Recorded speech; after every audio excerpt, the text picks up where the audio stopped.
Nous avons le plaisir d'accueillir une personne qui m'est particulièrement très chère. Donc, nous avons le plaisir d'accueillir Linda Cardinal.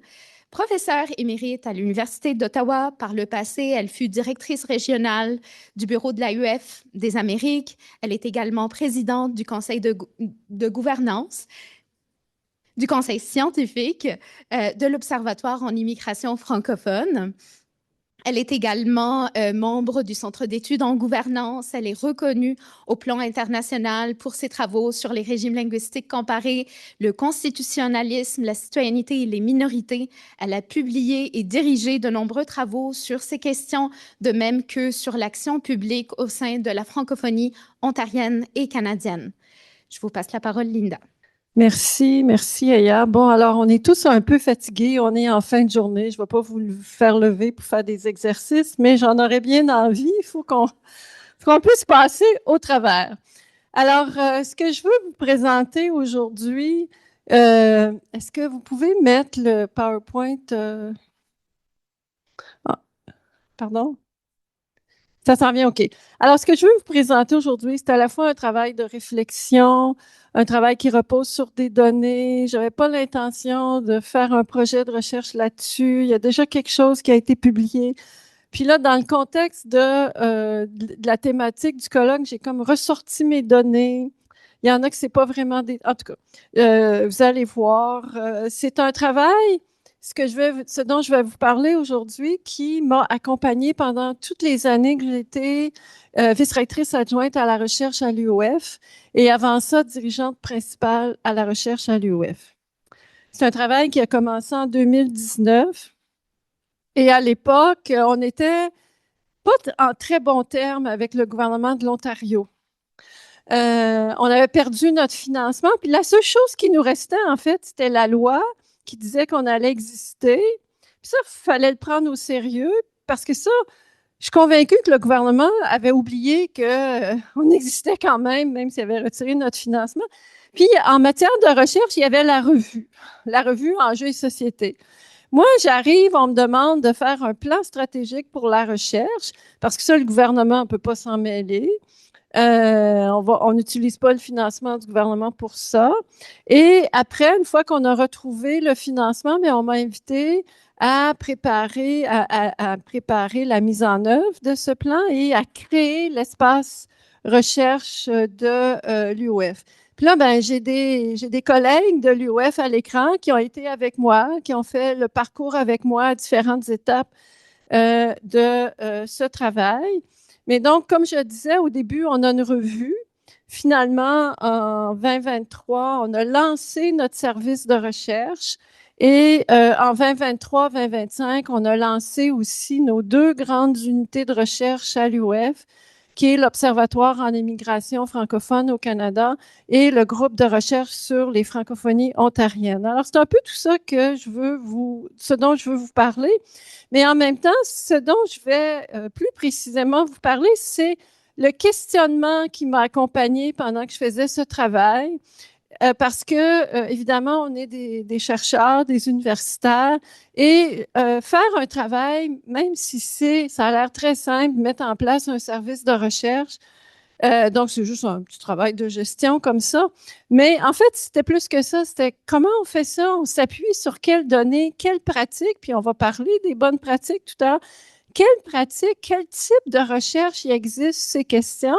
Et aussi, dans mon cas, c'était quel type de recherche sur des petites universités? Bon, sur quoi j'appuie? You. Ah, mais laquelle? Ah, voilà. Attendez.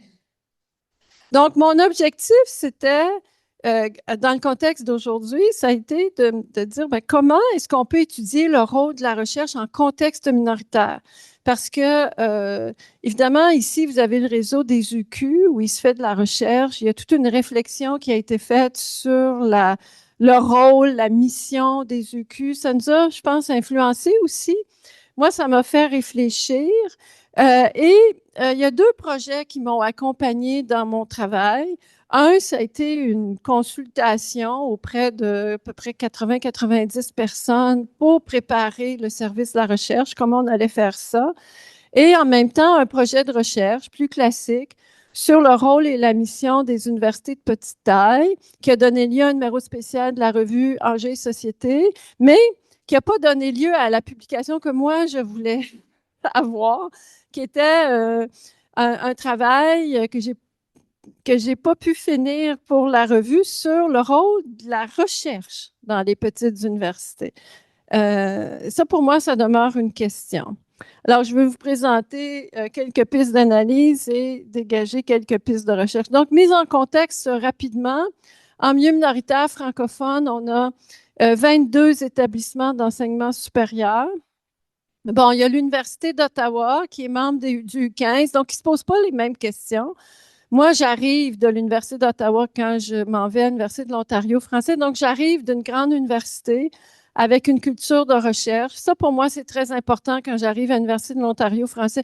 Je veux que la première chose qu'on puisse développer, c'est une culture de la recherche. Mais quelle culture de la recherche? Parce que j'arrive d'une culture de recherche assez traumatisante. Hein? Moi, pendant de nombreuses années, le seul objectif de mon université en recherche, c'était de monter d'un palmarès. Alors, il fallait publier en anglais, il fallait faire ci, cela, il fallait aller chercher des financements, aller chercher des prix. Il y avait toute une équipe derrière. Et l'idée, c'était, faut monter dans les palmarès. Puis là, je me disais, c'est pas vrai, on va créer une petite université, puis notre seule préoccupation, ça va être les palmarès, des palmarès où on pourra jamais aller de toute façon. Alors, non, non, non, c'est pas ça. Ensuite, dans notre réseau, nous, on a une volonté d'être inclusif. On a dans les 22 établissements, il y a des collèges et des universités. Et en Ontario, à la différence sans doute du Québec, les collèges peuvent offrir des premiers cycles. Alors, au Collège de la Cité à Ottawa, il y a un premier cycle en sciences infirmières, il y a un premier cycle en commerce. Donc, ça fait du collège une entité qui peut aussi aller embaucher des doctorats, qui a des unités de recherche. Donc, ça oblige à réfléchir aussi sur le rôle de la recherche dans ces milieux. On a 2 endroits hors Québec où il y a entre 5 et 7 000 étudiants, le Collège de la Cité à Ottawa et l'Université de Moncton. Donc ça, on pourrait dire ce sont 2 endroits où, par rapport à l'Université d'Ottawa, où on dit il y a 14 000 francophones, mais on ne sait pas vraiment, parce que souvent, ils les comptent 2 fois, là, parce qu'ils prennent 2 fois un cours en français, alors que là, c'est des étudiants inscrits à des programmes en français, pas seulement un programme en français où on peut étudier seulement la première année en français, là. Des programmes complets. Donc, c'est des joueurs importants dans la francophonie canadienne, mais la majorité des autres établissements ont 1000 et moins étudiants. À l'UOF, on est rendu à peu près 600, 650 étudiants. Alors, les questions que je me pose, puis que je me suis posée sans arrêt pendant mon mandat à l'UOF, c'était pourquoi faire de la recherche en contexte minoritaire? Parce que moi, j'arrive d'une grande université, mais j'ai passé ma carrière à faire de la recherche sur le milieu minoritaire. Mais dans une grande université, on ne sent pas la précarité telle qu'on la sent quand on est dans un petit établissement, qu'on fait de la recherche sur le milieu minoritaire, ou en tout cas qu'on veut faire de la recherche sur le milieu minoritaire, mais on n'a pas les ressources. Alors moi, j'étais celle qui devait aller chercher ces ressources. Pour qui et qui sont les publics à qui sont destinés les résultats de cette recherche? À l'Université d'Ottawa, évidemment, je publiais toujours avec cet objectif d'obtenir mes promotions. Donc, il y avait différents publics, différentes recherches. Mais quand on arrive en milieu minoritaire, on s'aperçoit, puis on l'a documenté, on s'aperçoit qu'il y a des chercheurs avec une diversité de profils et qu'il y a des chercheurs pour qui la recherche communautaire est une priorité par rapport à la recherche dans d'autres types de milieux. Donc là, quand on conçoit un service de recherche ou un espace pour la recherche en milieu minoritaire, il faut prendre en compte cette réalité qui est très peu reconnue dans nos milieux, hein, malheureusement. Pourquoi? Parce que la norme est anglo-dominante, mais la norme est aussi des grandes universités. Alors, la question, c'est est-ce qu'il y a une réalité particulière qu'il faut thématiser pour les petites universités? C'est encore une question que je me pose. Je pense que oui, mais il faut voir que les petites universités ne définissent pas la norme. Alors, quelques arguments Pourquoi faire de la recherche dans une petite université ou en contexte minoritaire? Bien, approfondir la spécificité de la langue dans les milieux minoritaires, contribuer au développement des milieux, participer au changement par la production des savoirs sur la langue. Et mes collègues à l'université, au campus Saint-Jean que je voyais tout à l'heure, ou même à l'UF, participent pleinement à ce pourquoi. Pour qui? Évidemment, on veut faire de la recherche pour la communauté scientifique. Même en milieu minoritaire, on veut aussi améliorer la prise de décision en essayant d'influencer les décisions auprès des gouvernements. Il y a les groupes communautaires. Je ne sais pas si c'est la même chose en milieu majoritaire ou ici à l'Université de Montréal, mais on a beaucoup de demandes de la part des groupes. Des groupes en milieu minoritaire qui viennent nous voir et qui disent, ben on a des recherches à faire. Comme là, à l'Observatoire en immigration francophone, on a beaucoup de groupes qui viennent nous voir. Ah, enfin, un espace où il y a de la recherche en milieu minoritaire, nous, on a besoin de vos données. Et ça ressort constamment.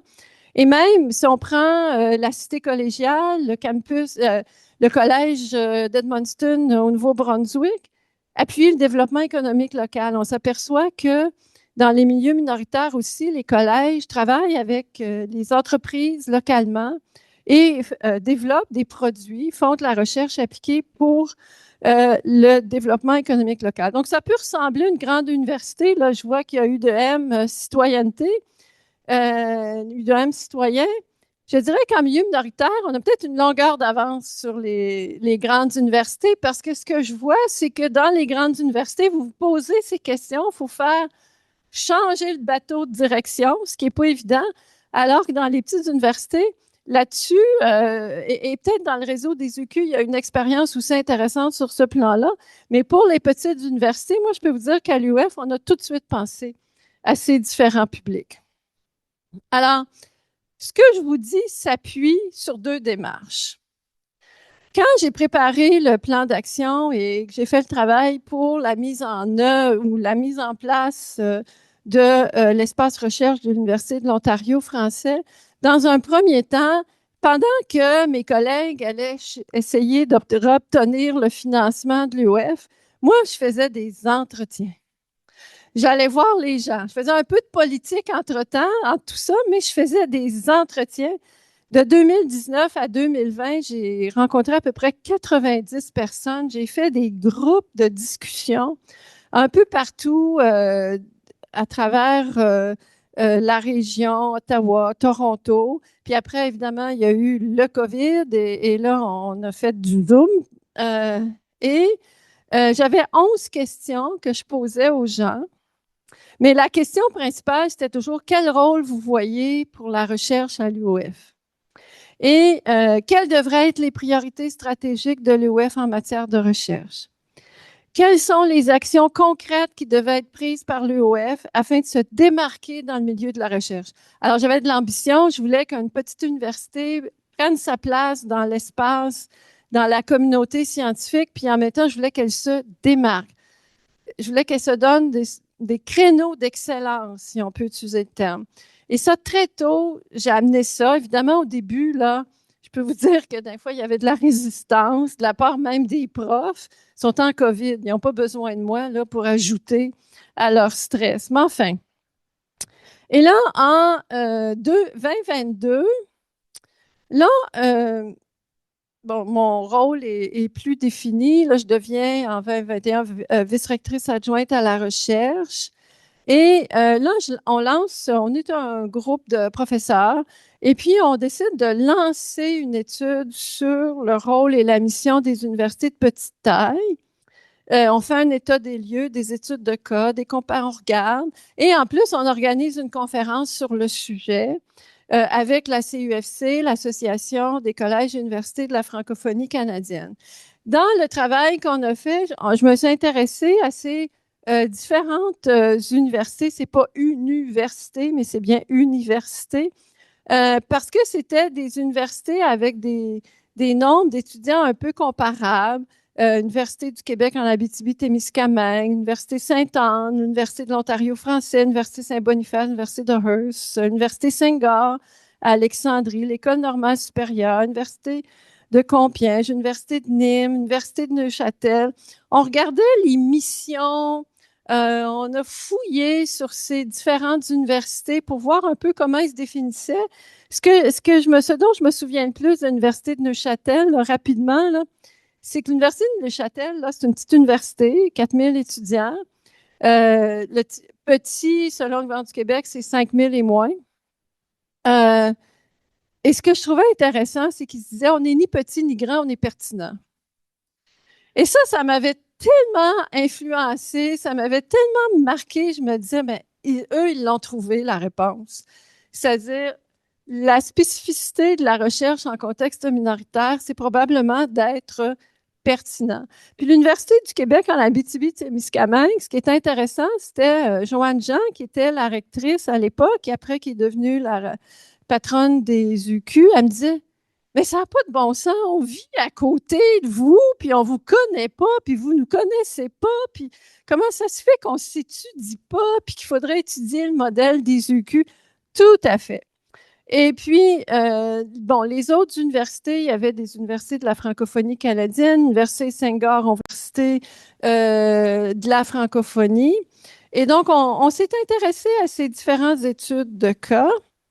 Et pour découvrir évidemment que c'est un champ d'études en friche et que dans la littérature sur le rôle de la recherche dans les petits établissements, on a été étonné d'apprendre qu'en France, on s'était posé cette question.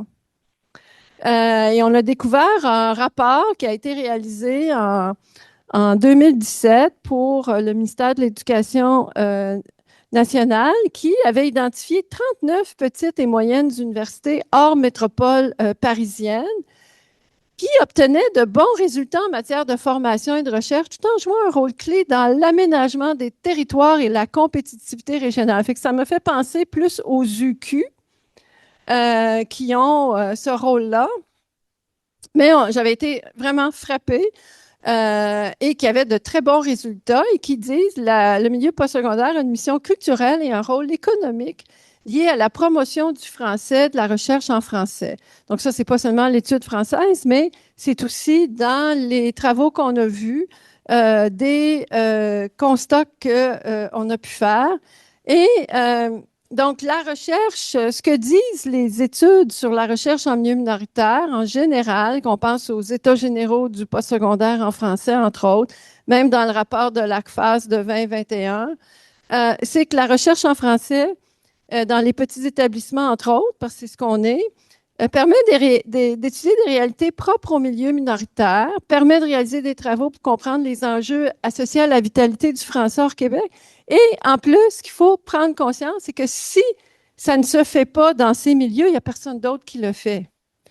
Donc, quand on essaie de dire c'est quoi la niche, c'est qu'en fait, dans nos 22 établissements, c'est nous qui travaillons sur cette réalité en général. Il y a des gens un peu partout, on a des collaborations avec d'autres personnes, mais c'est un champ de recherche qu'on a développé et qu'on occupe, en espérant que ce soit considéré comme un champ d'excellence.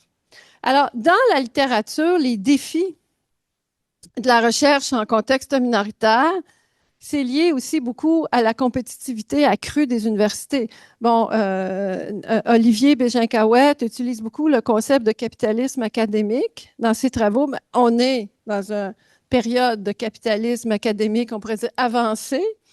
Et pour les milieux minoritaires, ben, c'est constamment l'obligation de se justifier qui est le plus grand défi. Pourquoi on existe? Hein, quand la faculté Saint-Jean avec ses étudiants doit toujours se justifier que c'est pas un coût supplémentaire à l'Université de l'Alberta ou se justifier devant les gouvernements en disant on a besoin de financement, c'est-à-dire il y a une justification, pas seulement du financement par ailleurs, mais c'est qu'il y a une justification de notre existence, c'est-à-dire de notre pertinence. C'est qu'on peut aussi, et ça faisait partie de mon intention quand j'ai créé le service de recherche, c'était de montrer que les établissements de petite taille peuvent aussi constituer des pôles d'excellence auprès de certaines clientèles étudiantes et faire valoir leur pertinence auprès des gouvernements qui les subventionnent. Alors, tout ça m'a amené donc à revenir dans mes consultations pour faire ressortir ce que les gens, les 90 personnes et groupes que j'ai interviewés quand j'ai préparé le plan pour le service de recherche à l'UF, qu'est-ce qu'on m'a dit à l'époque, 2019, 2020, 2020, 2021? Alors, quel rôle pour la recherche à l'Université de l'Ontario français, une université en plein cœur de Toronto, il ne faut pas oublier, parce que une des choses qu'on m'a dit, c'est être une vitrine francophone en milieu anglophone. Entreprendre des initiatives pertinentes pour les communautés. Donc, ça revient un peu à ce que je viens de vous dire. L'OIF prévoit que la francophonie va venir de l'Afrique. C'est important pour l'UOF de se situer donc dans l'avenir de la francophonie, une thématique de l'immigration, intégration économique des immigrants comme priorité à la fois pour l'Ontario, le Canada et l'international. Ça, quand j'ai fait mes consultations, un pôle d'excellence de recherche sur l'immigration francophone, ça a été sorti constamment. Donc, ce n'est pas par hasard qu'après, on a créé un observatoire en immigration francophone. Ensuite, l'autre point, c'est le rôle de l'UOF sera important pour identifier les instruments pour expliquer au gouvernement comment faire son boulot. Ça, j'ai beaucoup aimé ça quand on m'a dit ça. Créer la capacité au sein de la recherche pour comprendre la communauté et pour faire avancer les dossiers auprès des gouvernements. Dans toutes les provinces du Canada, à l'extérieur du Québec, là, la Colombie-Britannique, ça s'en vient, on a des politiques des services en français. En Ontario, on en a une. Au Nouveau-Brunswick, c'est une province bilingue. Et une chose que la recherche peut faire et qu'elle fait, c'est développer une expertise qui peut conseiller les gouvernements sur comment offrir des services en français. Par exemple, on a des obligations d'offre active de services en français. Même chose au fédéral. Mais il n'y a pas de formation formelle sur comment on fait de l'offre active. Là, il y a un groupe de recherche à l'Université d'Ottawa là, créé par des collègues en travail social avec l'Université de Moncton, entre autres l'Université Saint-Boniface, qui sont en train de développer toutes sortes d'outils sur ces questions et de la recherche. Mais c'est vraiment, il y a un rôle essentiel. Et moi, à l'Université de l'Ontario français, j'ai préparé en 2022, 2023 un bac en administration des affaires dans lequel j'avais mis une concentration en gestion des services en français et des langues officielles parce qu'on ne forme pas les fonctionnaires, on ne forme pas les gens qui veulent travailler dans ce domaine à ce que c'est de la gestion de services en français ou de services bilingues. Et encore à ce jour, il n'y a pas vraiment de formation créditée là-dessus. Mais la recherche peut jouer un rôle important pour ce type de développement. Alors, des priorités qu'ils avaient identifiées à l'époque que je faisais mes entrevues, se démarquer dans un ou deux domaines d'excellence pour faire notre marque. Elia, ça va? C'est difficile car qu'est-ce qu'on veut? Hein? Développer la recherche collaborative et partenariale multidisciplinaire. Ça, là, ça a été vraiment, c'est ressorti sans arrêt dans les priorités. Proposer de la recherche de grande envergure dans un thème, comme je viens de vous dire, l'accès aux services en français, mettre à profit ces réseaux. Des actions qu'il fallait entreprendre, qu'on nous demandait d'entreprendre, réflexion, actualisation d'une plateforme de diffusion, déjà les thèmes de l'accès libre, tout ça. Le numérique, c'est ressorti toujours de façon très forte. La recherche doit nourrir la formation, doit être complètement coupée de la formation, développer un mode de gouvernance de la recherche qui prenne compte des intérêts supérieurs de la francophonie ontarienne et canadienne. Quand on sait que les universités ont des intérêts corporatifs, de demander à des universités d'aller au-delà de leurs intérêts corporatifs, c'est beaucoup. Les enjeux, ah oui, ça c'est ressorti. Pas faire seulement du développement communautaire, hein? Les différents parcours de recherche, mais l'enjeu du communautaire toujours qui revient. Une recherche multidisciplinaire, choisir des créneaux. L'UOF devrait devenir un modèle pour l'Ontario, pas seulement pour Toronto. On visait un modèle de UQ pour l'Ontario français. Ça va se faire un jour, vous allez voir. L'analyse ou la mise en commun. Si je prends les deux démarches, le travail qu'on avait fait dans l'étude sur les petites universités et le travail que j'ai fait en vue de la mise en œuvre de l'espace recherche. Alors, il y a un enjeu là-dedans qui est très important, c'est la spécificité de la recherche dans le contexte d'un petit établissement. Il y a une absence de masse critique qui oblige à la collaboration. Hein? Et ça, c'est pour ça que j'ai posé aussi la question de l'Université de Montréal, c'est-à-dire la spécificité de la recherche dans un petit milieu, c'est pour toutes les raisons que j'ai mentionnées tout à l'heure, mais ça ne peut pas se faire sans collaboration avec les grands milieux. Et là, c'est vraiment un travail de réflexion sur quel rapport un petit établissement peut entretenir avec un grand établissement, avec une grande université en matière de recherche. On a parlé ce matin, il manque de laboratoires pour que les étudiants puissent faire leurs travaux en laboratoire. Est-ce que, par exemple, on a beaucoup réfléchi à ça? Quel genre de collaboration on pourrait faire pour que, justement, des étudiants d'universités hors Québec viennent, par exemple, à l'Université de Montréal, travailler dans des laboratoires? Donc, j'achève à approfondir. Ce sont toutes sortes de points qui sont ressortis de mes consultations sur qu'est-ce qu'il faudrait approfondir, notamment la perspective des chercheurs. La perspective des chercheurs parce que quand j'ai fait les consultations, j'ai rencontré des gens des milieux gouvernementaux, des milieux communautaires, des milieux universitaires, mais l'UF n'avait pas encore embauché ses profs. Quand l'UF a embauché ses profs, puis j'ai interviewé les profs, la seule chose qui les intéressait, c'était leur perspective à eux, leur programme de recherche. Parce que ce qu'il ne faut pas oublier, que même dans un petit établissement, la recherche peut être au service de la communauté, etc., etc., mais le professeur ou la professeure, elle arrive avec un programme de recherche. Et comment arrimer le programme de recherche avec la mission de recherche de l'université, c'est quand même important. Des pistes de recherche qu'il faudrait approfondir, il me semble, si on continue de travailler sur les petites universités. Un ACFAS 2.0, mais là, on va avoir un rapport. J'ai été coprésidente avec Vincent Larivière du groupe consultatif externe sur la création et la diffusion des savoirs en français, dans lequel il y a des recommandations pour favoriser la pérennité de la recherche en français, incluant au Québec.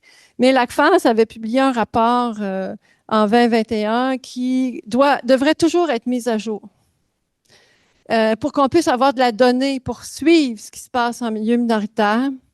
Ensuite, la norme. Est-ce qu'il faut se donner une norme distincte en milieu minoritaire ou dans des petits établissements par rapport à des grands établissements? C'est comme je disais tout à l'heure, quelle relation entre les grands et les petits?